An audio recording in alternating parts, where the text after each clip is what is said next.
small population. So if even one patient had had a different outcome, that percentage would have been quite different, and 43% of patients spontaneously improve. Also, if you look at the kinds of vitreous traction that the authors reported in their paper, I don't think it's very impressive. We see this kind of vitreous traction all the time in patients who come into our clinic with no NAION or with no other symptoms. And in fact, a follow-on study done in the U.S. of 26 patients with 26 consecutive patients with NAION, we found only 9 of those patients actually had vitreous traction like this, and 17 did not. That suggests that there must be some other etiology in these patients if they don't have vitreous traction, and vitrectomy is probably not the best treatment for these patients all the time. Even 6 glaucoma patients had these kinds of vitreous separation findings identical to the ones that were reported in the paper. So surgical treatment, I think, is out. What about medical therapy? Will it decrease swelling? Will it protect axons? As the swelling goes down at the optic nerve, we hope that more axons will survive. Or will it do both of these things? Will it improve visual acuity? Will it improve visual field? Well, what improves swelling? Steroids improve swelling. We use it in many situations to improve swelling. We think that NAION is a compartment syndrome, as I mentioned, where you have ischemia leading to swelling, leading to more ischemia, leading to more swelling, and that swelling ultimately results in the axonal loss. So if steroids reduce the edema, especially early in the process of the NAION, maybe we can break that cycle of edema, ischemia, and have a better outcome. So that's the theory. What's the reality? Reality doesn't always match theory.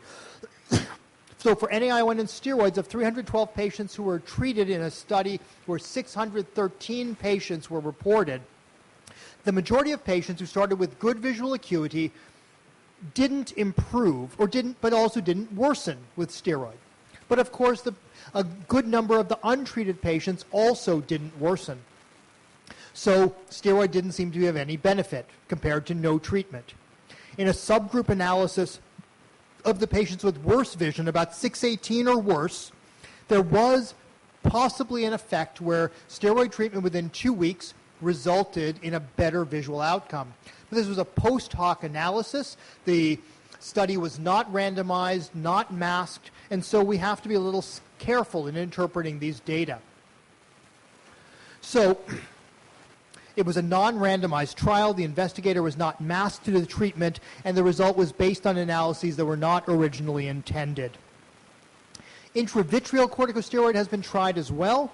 A case report 10 years ago showed that swelling went down more quickly, but visual outcome was not any better, and a publication in the optometry literature showed something similar. This really has fallen out of favor, no good data available, even though it seems like a good idea. Remember, lots of things seem like good ideas. What about anti-VEGF agents? They're readily available. Our retina colleagues inject them daily. They reduce vascular leakage, and so maybe they will make edema go away more quickly. We're not trying to prevent neovascularization here. In a case report that my colleague at University of Colorado published 10 years ago, a patient who had sequential NAION, so second eye involvement, had 3 weeks of vision loss in that eye, was given the VEGF injection. The visual acuity improved. Visual field, we don't know if it would improve because it wasn't published. But again, some patients improve, so we don't know if it was an effect of the anti-VEGF agent or if it was just chance. This is one case report. And in fact, while we're talking about case reports, there is a case report of a patient who was getting VEGF injection in the left eye, anti-VEGF injection in the left eye for a CNVM that's shown with the arrow here in the left eye. So they had their injection. It was uneventful. But then several days later, the patient presented with new visual symptoms in the left eye, and now we see that there is left optic disc swelling that was not present at the time of the injection. So could an anti-VEGF agent actually cause NAION? It's possible. We don't know. It's one case report. But given this finding, as well as prospective data from other centers, including in Toronto and Canada, we don't think that anti-VEGF agents are very efficacious at this time. So the final thing I'll talk about is erythropoietin. Erythropoietin is an agent that has been shown to be neuroprotective in animal models. And in fact, if we look in this rat model where ischemia was induced and then intravitreal erythropoietin was given, more retinal ganglion cells survived than when a placebo injection was given. And with electrophysiology, there was better function of the retina afterwards. So this is where medical treatment stands. You're going to hear about this trial that is being done with a novel agent, but I'm going to leave that to the next speaker. So what about the fellow eye? What can we do to protect that eye, to prevent that eye from being involved? Well, the visual prognosis of the fellow eye is somewhat variable. That same IONDT that I showed you before suggested that 15 to 25% of patients have second eye involvement within 5 years of the first eye losing vision. Older patients, patients with worse visual acuity at presentation, and those with more vascular risk factors seem to be at higher risk. There's a fair to moderate correlation maybe between visual loss between the eyes. So if you have bad visual loss in one eye, if the second eye becomes involved, you also end up with bad vision, but we don't know that for certain. And that correlation seems to be more with field loss than with acuity. So far, things like aspirin have not demonstrated any benefit in preventing second eye involvement. It's good for cardiovascular risk factors, of course, but I don't think it has a real role in the prevention of second eye involvement. Erectile dysfunction drugs are used characteristically by people with vascular disorders, so we thought it might be an epiphenomenon, that they have risk factors, they take ED drugs, they get NAION, so what? But in fact, a good prospective study, a safety analysis showed that patients who use ED drugs are over twofold higher risk for getting NAION than those patients who do not use the drug near the time of their NAION. So pretty good data telling us that patients who have had NAION should not use ED drugs to prevent second eye involvement. Similarly, sleep apnea treatment may be very important in the prevention of NAION in the second eye. Several studies have shown an epidemiologic link, a high prevalence of sleep apnea in patients who have NAION, maybe as high as 3/4 of patients. And if they have known sleep apnea and they do not use their therapy, the CPAP as shown here in the photograph, they may be at a greater than 5-fold higher risk for second eye involvement than the patients who do use their CPAP. So in conclusion, remember that any therapy must be better than natural history, that no current agent that we have right now in our armamentarium has tremendous therapeutic value, that risk factor reduction may hold some promise for treatment, and that prevention of fellow eye involvement may be the most realistic goal. So I hope I've left you with the concept that many things have been tried so far to treat NAION. For better or worse, none of them have really been demonstrated to my mind to be better than natural history. You're now going to hear about a clinical trial that is undergoing where we are hoping that we will find a new agent through good scientific research that will give us something that is better than natural history. Thank you. Thank you, Dr. Prem. An excellent overview of the disease of NAION and our attempts to understand it. We now move to the recent ongoing study of which India is a part, a multicentric clinical trial that's going on all over the world of which India is a part. And I believe there are 9 centers on in India. And Dr. Sharon would be talking about the Quark 007 NAION phase 1 study and talking about the results and what we look forward in the future.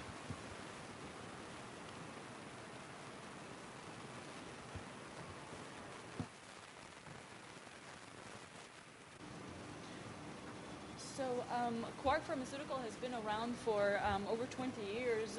We are experts in siRNA discovery and development, and we actually have a few clinical programs going on.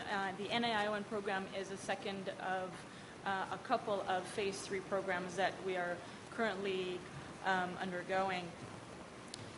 Just to give you some background on QPI-1007, it is a synthetic siRNA, and it is designed to inhibit the expression of caspase-2 enzyme in the RNAi pathway. The 5' cap and there are some other stability modifications on both strands that have been done in order to create resistance to nuclease degradation, improve efficiency, decrease potential off-target activity, and reduce the risk for inducing innate response, immune response. Caspase-2 has been shown to, the caspases are a family of cysteine proteases, and they have been shown to be, to take an active role in apoptosis.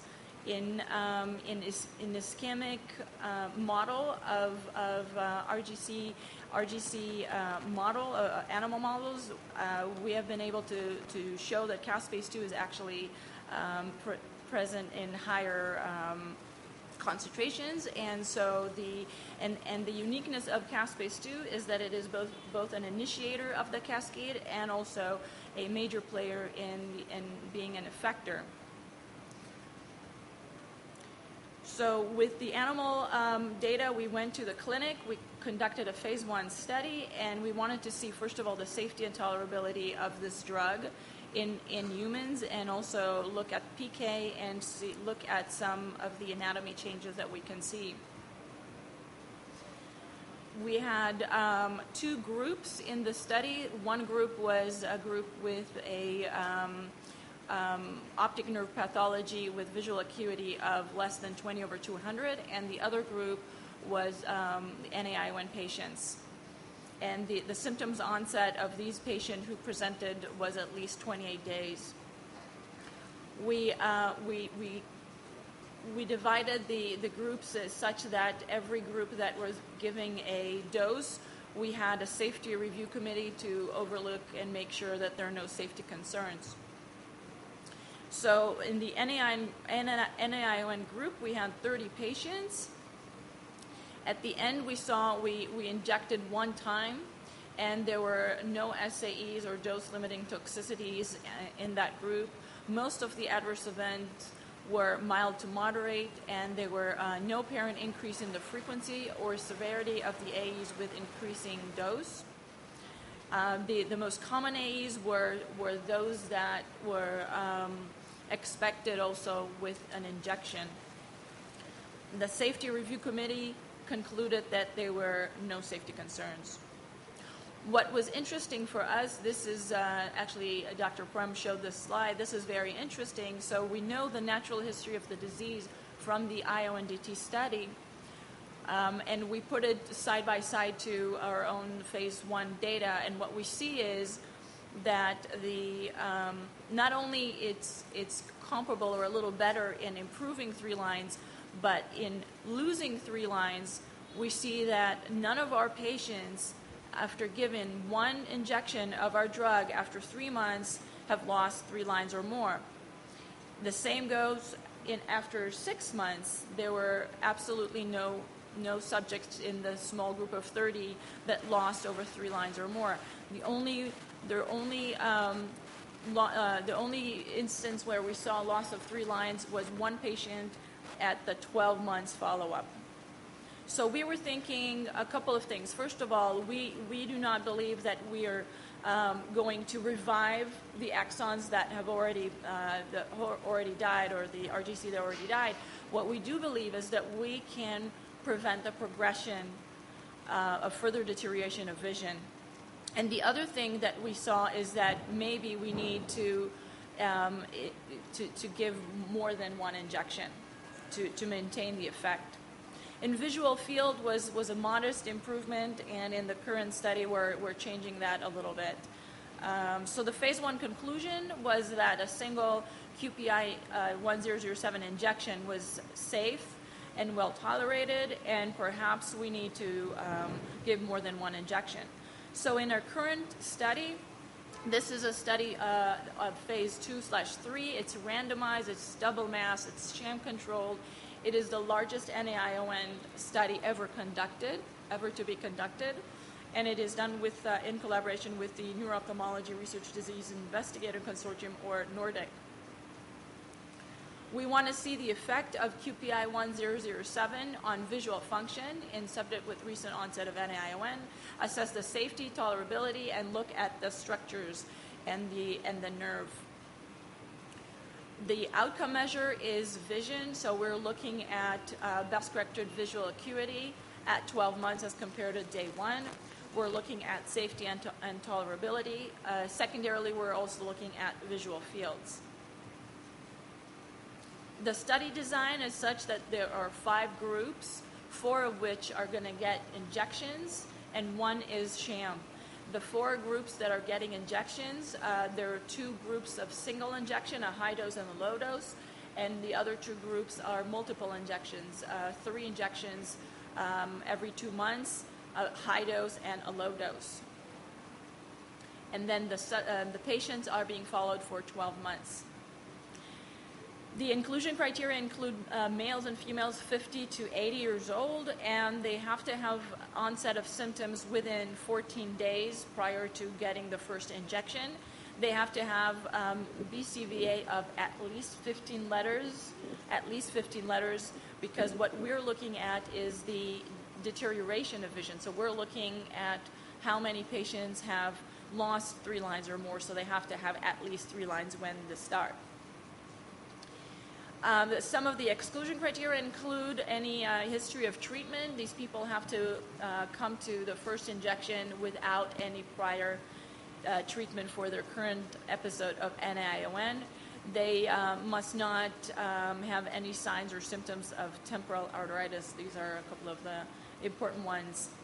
And so we are conducting the study in 11 sites in India, aside from all the rest of the world. And this is a list. If you see NAION patients and you live closer to one of these sites, please refer your patient right away for evaluation. And remember that there are they should not be on any treatment, steroids or anything else. And lastly, I just wanted to refer you to a couple of websites. iactnow.com will give you all the details of the study, and you will also be able to link to see the list of investigators in India and the rest of the world. This link will take you to clinicaltrials.gov, where we list all of the information that I just presented, and also you can see it on the NordicClinicalTrials.com. Thank you, Sharon. That was a very nice summary of the study that's ongoing. And as I mentioned, India is a part of that multicentric trial. We've listed out the centers that are participating. The main aim of the study is to try and see if this new method of treatment can help to not just stop visual loss, but help to improve the final visual acuity that our patients of NAION would be achieving at a 6-month period. And essentially the purpose is to make everybody aware that there now may be a potential treatment for NAION, and it's very important that all the patients who would fit into the inclusion criteria for the study are referred to the nearest concerned center where the management, which is part of the trial, be given a chance to enroll in the study. So not only awareness, but active participation of all those ophthalmologists who tend to see patients of NAION. And it's an increasingly important disorder, and we believe that we are seeing more and more of these, considering that there is a marked increase in the causes of NAION, particularly diabetes and hypertension in the Indian population. So any questions on NAION and or about the possible effects of the trial that is going on, our experts here would be very happy to answer.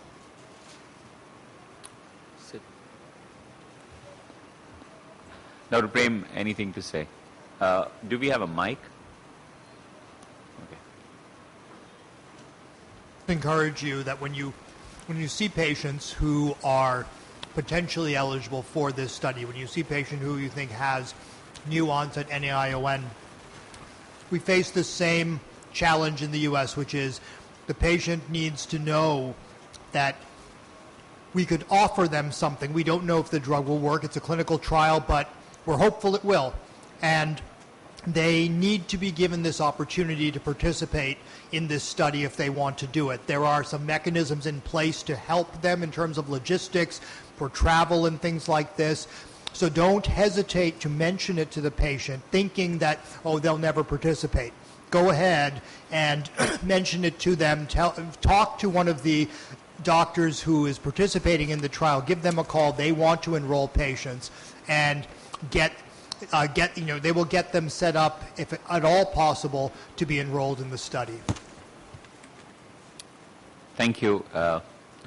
Any comments? Dr. Rashman, a word?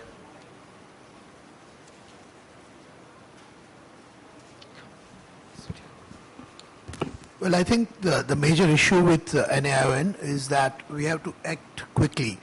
So there is a window period which has been set up. An important part of this whole exercise is that if you see a patient in an acute phase, it should get to the center as early as possible so that he gets a chance to be enrolled in the study. Thank you.